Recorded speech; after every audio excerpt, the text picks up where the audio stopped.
পরিবারবাদের বিরুদ্ধে যেভাবে মমতা বন্দ্যোপাধ্যায় আজ তার দৃঢ় অবস্থান স্পষ্ট করে দিলেন, তাতে পার্থক্যটা বুঝে নিতে হবে যে মমতা বন্দ্যোপাধ্যায়ের গ্যারান্টি কি জিনিস জনগণের সঙ্গে থাকার, আর মোদী বা বিজেপির গ্যারান্টি কি জিনিস। সাংবাদিকরা যখন প্রশ্ন করেছিলেন মমতা বন্দ্যোপাধ্যায়ের এক ভাই, তিনি টিকিট চান এবং তিনি ক্ষুব্ধ হয়েছেন বা ইত্যাদি, মমতা বন্দ্যোপাধ্যায় স্পষ্ট করে দিলেন যে তিনি এসব বরদাস্ত করেন না, তিনি সম্পর্ক ছেদ করতে প্রস্তুত, সম্পর্ক ছেদ করছেন।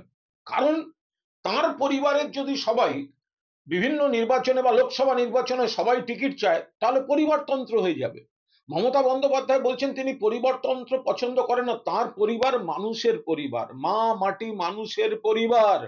আর অন্যদিকে যদি আপনি দেখতে যান বিজেপির, তাহলে দেখবেন একেবারে সমস্ত এর অমুক, তার বাড়ির লোক, ওর ছেলে, একেবারে দীর্ঘ দীর্ঘ সেসব তালিকা। ফলে এখানে একটা বেসিক তফাৎ রয়েছে।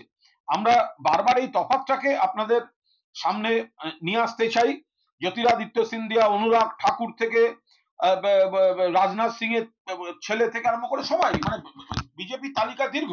অন্যদিকে মমতা বন্দ্যোপাধ্যায় তিনি স্পষ্টভাবে নিজের ভাইয়ের সম্পর্কে পরিষ্কার বলে দিচ্ছেন, যদি এই ধরনের ঘটনা ঘটে তাহলে তিনি সম্পর্কচ্ছেদ ঘোষণা করছেন।